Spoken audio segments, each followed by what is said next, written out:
Bună, Sergiu! Mulțumesc că ne-ai primit aici la Federația Națională de Taekwondo și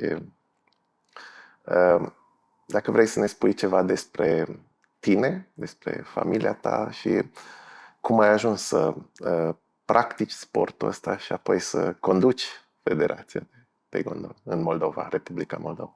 Salut, Andrian! M-am bucurat să aflu că vii să ne vizitez.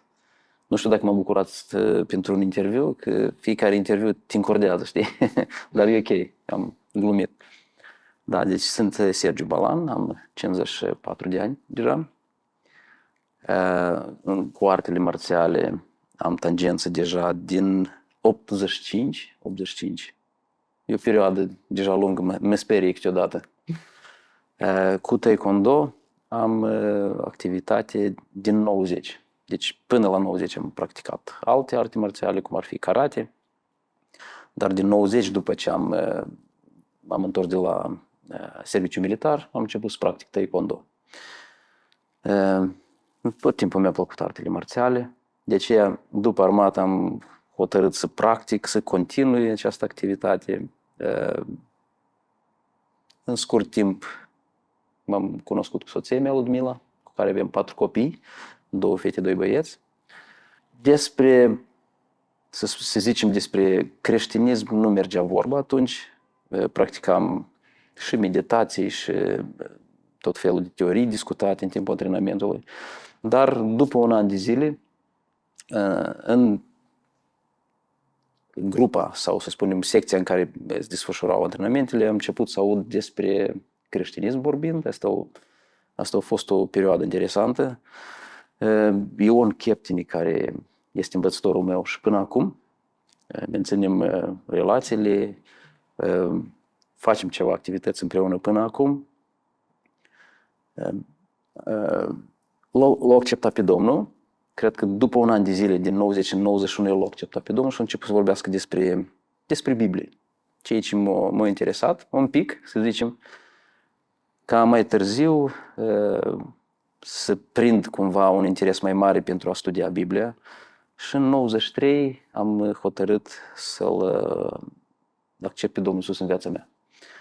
Dar până atunci, unii din ucenicii lui Ion Cheptini, unul câte unul îl acceptau pe Domnul Iisus în viața lor și deja antrenamentele care le desfășurau personale, ei au început și ei să transmită mai departe acest content creștin în grupele lor, ceea ce am făcut și eu mai târziu. Deci după, să zicem, în 92 încă nu-L acceptasem pe Domnul Iisus, chiar din 92, când aflam ceva interesant din Biblie, ceva interesant, veneam la antrenamentele care le-am început în 92, veneam chiar atunci cumva dădeam întrebări, provocam elevii mei cu întrebări despre creștinism din Biblie. Dar în 93 a fost o decizie completă ca eu, în activitatea mea ca antrenor, să vorbesc despre Domnul Iisus paralel cu antrenamentele care le făceam. Mai târziu s-a structurat un program concret la acel fizic, s-a structurat și un program paralel spiritual. Deci noi acum pregătim elevii la 3 nivele. Pregătim fizic, îi antrenăm după programul stabilit în curriculum care îl avem noi.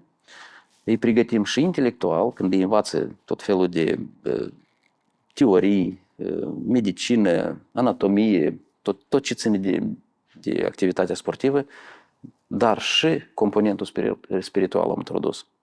Este drept că artele marțiale trebuie să aibă un content oriental, religii orientale. Noi am scos componentul ăsta și l-am înlocuit cu cel spiritual. Deci, practic, noi am introdus o cultură creștină în artele marțiale. Și asta o facem la începutul anilor 90 până acum. Federația Națională constituie mai mult de 700 de membri care sunt repartizați prin cluburi. Cluburi avem 7 cluburi la moment care practică și propagă Evanghelia prin activitatea dată. Foarte fain.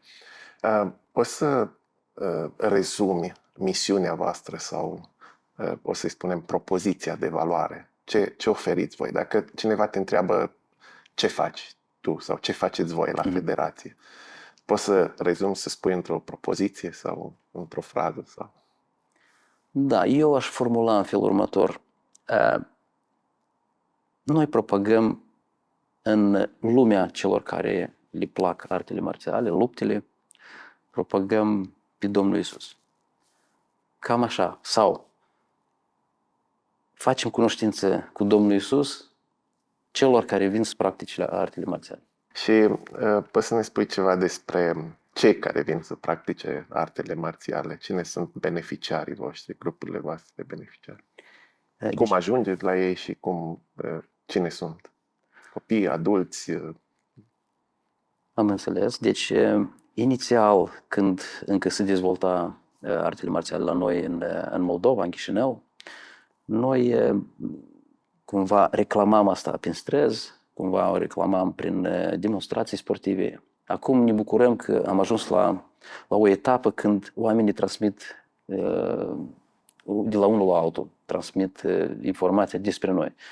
Și nu ducem lipsă de membri sau de sportivi care să vină să practice. Asta ne bucură, pentru că e un indiciu că noi transmitem un lucru de valoare. Transmitem atât arte marțiale calitative, cât și disciplină, cât și o atitudine dintre cel care predă și cel care vine să învețe. Asta pe noi ne bucură. Și avem chiar și mărturii din partea părinților care sunt foarte mulțumiți, părinților care nu sunt practicanți de creștinism.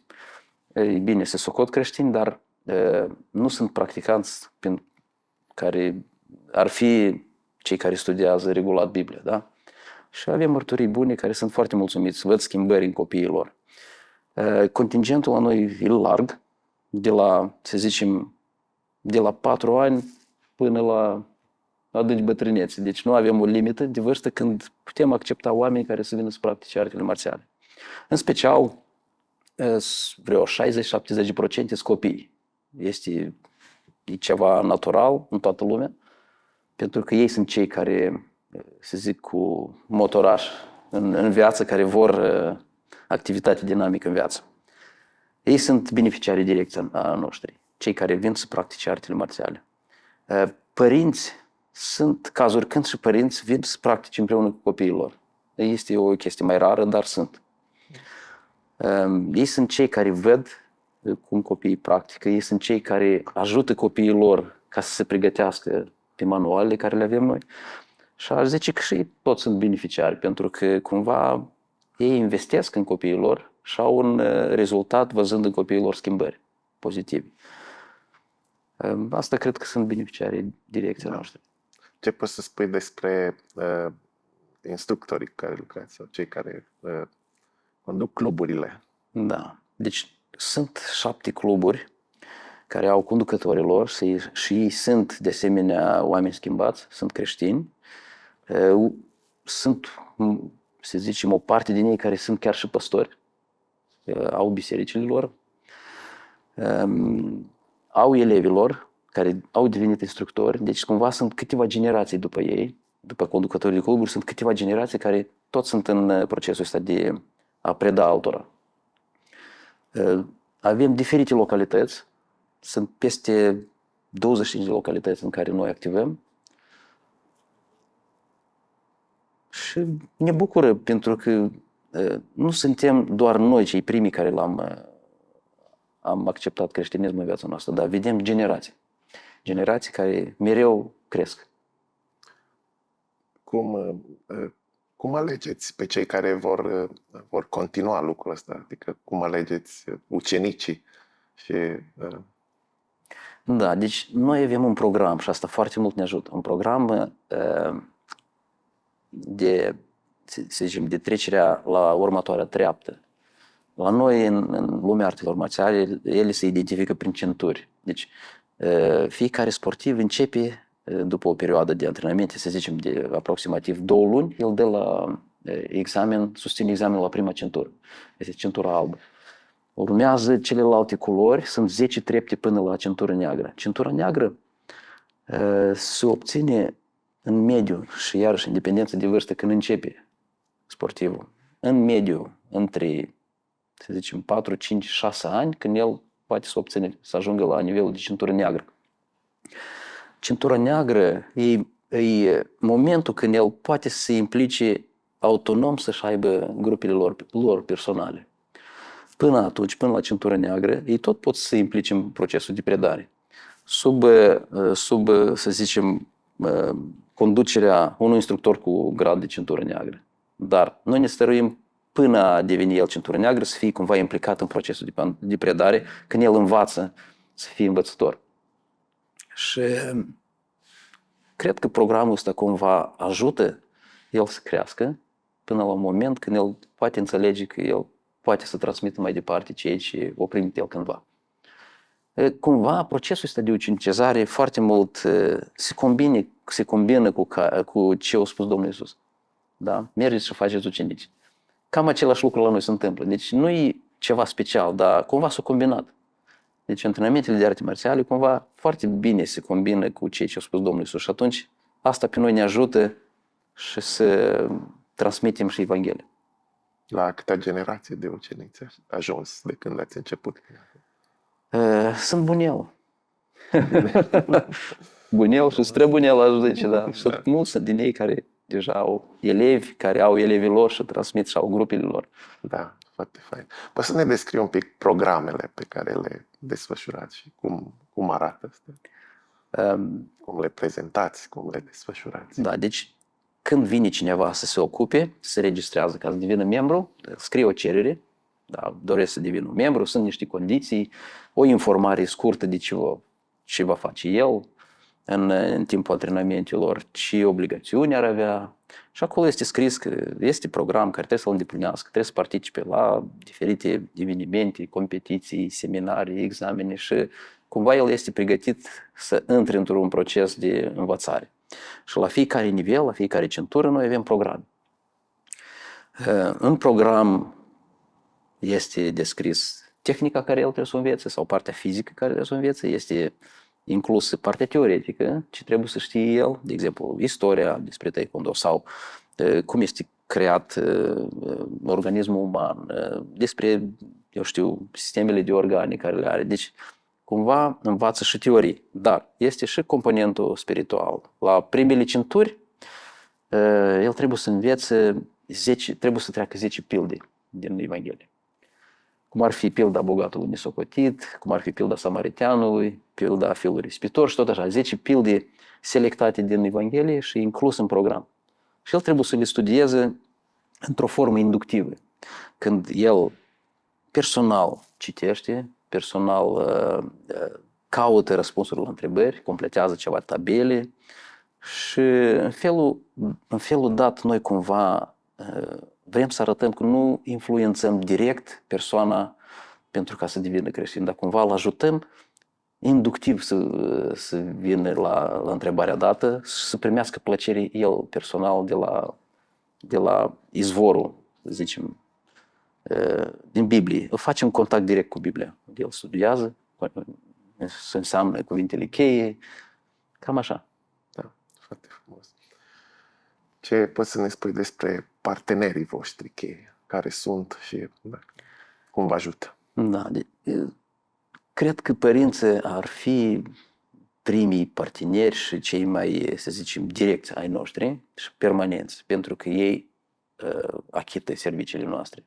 Deci suntem o organizație care oferim servicii și vrem să le oferim cât mai calitativ ca să avem un nume bun în societate și ei sunt cei care plătesc pentru serviciile care le oferim noi, pentru antrenamentele care le oferim. Asta cum ar fi susținătorii direct ai noștri, noi așa ne menținem ca organizație. Parțial suntem susținuți de Ministerul Sportului din Moldova, dar asta sunt cazuri când organizăm ceva evenimente. Ar fi o dată de 2 ori pe an, poate. Se întâmplă poate mai des în cazul când avem competiții internaționale. Dar asta iarăși nu este, să zicem, regulat. Da? Mai apelăm la persoane care poate cândva s-au ocupat la noi, avem și așa cazuri, care au făcut antrenamente, au ajuns la un nivel, dar în viața lor i-au condus pe unii să-și aibă afacerile lor. Deci încercăm și la ei să apelăm, să le aducem aminte că cumva au primit ceva și de la noi și cu bucurie, sunt unii cu bucurie ne ajută și aș zice și regulat. Cam astea sunt persoanele cheie și mai avem, recent am avut bucuria să ne cunoaștem cu un partener generos, este comunitatea Give Connected, care ne-a ajutat și să deschidem acest centru, care la început ne-a ajutat, dar acum am ajuns la faza când ne autosusținem. Deci cumva ajutorul lor a generat o dezvoltare în organizația noastră și noi până acum menținem legătura cu ei, sperăm să mai avem proiecte împreună de dezvoltare. Cam astea sunt principalele noștri parteneri. Care e relația ta personală sau a voastră ca și organizație cu bisericile din care faceți parte? Ai menționat că unii antrenori sunt și pastori sau vă poți vorbi despre biserica ta? Vă înțeleg misiunea voastră? Vă susțin în ceea ce faceți? Da. Deci sunt membru de când l-am acceptat pe Domnul Iisus și m-am botezat în biserica mea, Speranța. De atunci sunt acolo și aș zice că Biserica Speranța cumva a avut o creștere, a avut o perioadă de creștere anume datorită că noi făceam evangelizări prin demonstrațiile noastre de taekwondo, unde invitam oameni la aceste evangelizări și unii acceptau și rămâneau în biserică. În ziua de azi în biserică sunt câțiva instructori care fac misiuni prin sport, prin taekwondo. Eu, acum 4 ani, încă am fost ales și prezbiter pe laudă și închinare. Îmi place, în afară de artele marțiale, îmi place și muzica foarte mult. Și conduc acest departament în biserică. Ne susțin prin rugăciune. Când merge momentul ăsta când se vorbește despre misiune și rugăciune despre misiune, ne menționează ca o lucrare specială și se roagă pentru noi. Deci cumva suntem încurajați și de biserică. Dar sunt, cum am spus, că sunt păstori care au bisericile lor și au fost create prin taekwondo. Deci avem istorii care 2 sau 3 biserici care datorită la taekwondo au început în baza taekwondo-ului, în baza unui antrenor care l-a acceptat pe Domnul Iisus, care au avut elevii lui și acești elevi au adus alți elevi care mai târziu au devenit o biserică. O biserică și au și lucrare, nu doar o lucrare ca și biserică, dar o lucrare socială, având centre de ajutorare a bătrânilor, centre de ajutorare a copiilor vulnerabili. Deci, e un impact nu doar la nivel sportiv, dar și un impact social. Nu doar impact în sport, să zicem, că avem tangență doar cu cei care vor sport, dar avem și un impact social cu cei care nu practic sport. Da. În ce orașe aveți? Poftim? În ce orașe aveți cluburile voastre? Avem Raioane, cum se Da, avem în diferite raioane, Cahul, Cantimir, Eloveni, Hâncești, Nisporeni, Strașeni, ne vorbim de Chișinău, e o zonă care e mai plină de aceste activități. Anenii noi, deci să le spun acum, sunt mai multe. Okay. Și pe lângă raioanele astea mai sunt și sate, deci prin satele raioanelor tot sunt. Okay. Dacă poți să ne spui ceva despre activitățile voastre, cele mai importante activități, dacă poți să le descrii.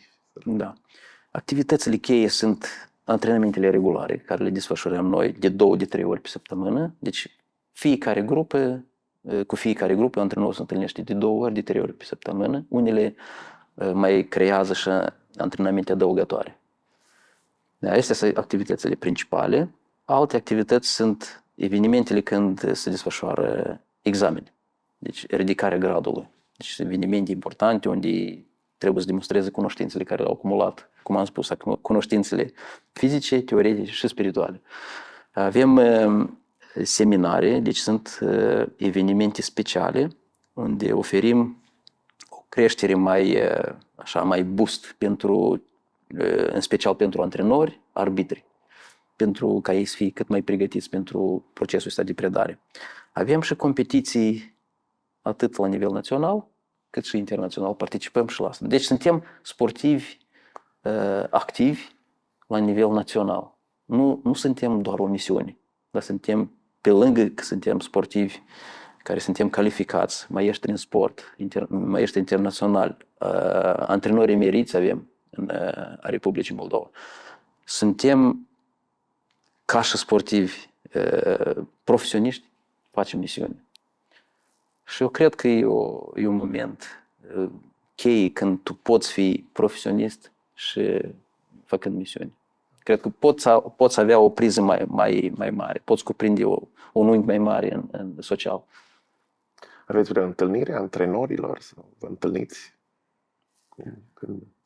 Da, avem o dată săptămână întâlniri cu conducătorii de cluburi, unde noi discutăm, ne rugăm, avem un timp devoțional din scriptură, scoatem în evidență unele întrebări care țin de organizarea federației noastre. Avem întâlniri mai largi cu toți antrenorii. Deci avem întâlniri cu conducătorii de cluburi și avem întâlniri mai largi cu toți antrenorii și avem întâlniri și mai largi unde sunt implicați și arbitrii. Și avem alt nivel când invităm și pe potențiali antrenori, potențiali arbitri. Spune ceva despre resursele financiare și materiale de care ai nevoie, de care aveți nevoie ca să rulați, să porniți și să funcționeze un astfel de club într-o locație. Da, resursele financiare care acum noi le primim atât de la elevii noștri, cât și de la minister, pentru ca să activăm ca și o federație. Evident, sunt minime, dar destul ca să ne menținem la așa nivel și suntem mulțumitori că putem să ne menținem la așa nivel, să mergem mai departe, văzând rezultate. Dar ca fiecare organizație și are visurile de dezvoltare și de lărgire, evident, nu ne oprim la asta și nu vrem să ne oprim nici la acest centru. Normal că vrem să avem, am mai discutat cu prietenii, de ce să nu mergem la o următoare etapă pentru a crea un centru nu doar de taekwondo, dar multifuncțional, unde să fie și taekwondo, unde pot fi și, nu am menționat că avem grupii cu, noi spunem para-taekwondo, deci grupii speciale, cum ar fi copii care au Down sau retard mental. Avem și grupii de astea. Avem acum 2 ani de când l-am început și vrem să-l dezvoltăm. Vrem să susținem acești antrenori pentru că activitatea dată nu este atât de susținută, să zicem. Și noi visăm la așa un centru. Visăm la așa un centru, ne rugăm ca să ajungem la așa nivel unde un centru să fie cu mai multe săli, unde să fie săli și pentru antrenamente normale și pentru antrenamente speciale. Și deși nu să aducem și părinții. Deci avem cazuri când părinții întreabă, dar cum putem să ne ocupăm și noi, să nu stăm să așteptăm copiii noștri după ușă, dar să putem și noi să ne antrenăm. Deci visăm la așa un nivel când copiii să-și aibă antrenamentele lor, dar în altă sală părinții să se antreneze în același timp. Și asta este real și posibil ca să se întâmple chestia asta, numai că să se împlinească și visul nostru. Da. Cum măsurați impactul când vă întâlniți ca și antrenori, ca și lideri ai federației și discutați despre succesul vostru? Care sunt factorii principali care aveți în discuție? Factorii principali, aș zice că sunt probabil taberele care le organizăm noi. Acolo vedem, cred că, cel mai mare impact. De ce zic? Pentru că tabere este o perioadă când elevii noștri petrec mai mult timp alături de instructori, petrec mai mult timp făcând și studiu biblic. Și aș zice că anume atunci este impactul cel mai mare când vedem schimbarea lor după tabere. Deci cel mai mare schimbare se petrece atunci când noi petrecem mai mult timp cu ei. Și astea sunt taberele. Fie taberele mai multe sunt cele de vară, fie sunt cele de iarnă care vrem să le dezvoltăm. Deci vedem impactul anume prin organizarea taberelor. Cred că orice organizație care organizează tabere văd cel mai mare impact atunci. Și discutăm despre ce s-a petrecut după tabere. Fiecare își are mărturia lor. Am avut atâția, de exemplu, am avut 50 de sportivi la tabără, 10 sau 15 sau 20 din ei l-au acceptat pe Domnul Iisus și acum petrecem timp, perioada asta de pregătire pentru botez. Deci cam așa, astea sunt cele mai mari impacturi. Poți să ne spui o poveste de succes a unui, ne-ai spus povestea ta, dar dacă poți să ne spui a unui ucenic sau Sunt mai multe, mă gândesc care să o spun. dacă poți să-i dai numele, dacă nu poți să-i spui Ioan, nu-i neapărat să fie, dar Mie îmi place poți să dai povestea. câteva detalii. Mie îmi place povestea colegului meu cu care noi am pornit acest centru. Este Ion Cutorobai, care și este și păstor. Deci el un pic mai târziu l-a acceptat pe Domnul Iisus, dar îmi place povestea lui cum el a crescut și a ajuns la nivelul ca prin taekwondo să se pornească o biserică, după care să se pornească un centru.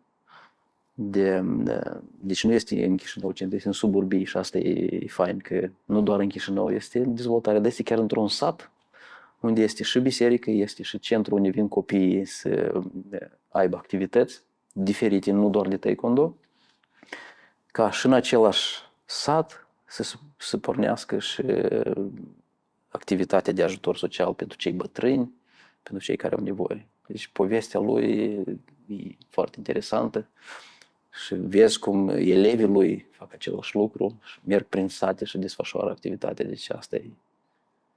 Și cum a ajuns el în contact cu voi? Tot așa, au fost invitat la antrenamente. Deci eu au început antrenamente unde nu se propaga Evanghelia, unde nu se vorbea despre creștinism, ca apoi mai târziu el să vină la antrenamentele cu învățătorul meu, un captain, după care să-L accepte pe Domnul Iisus,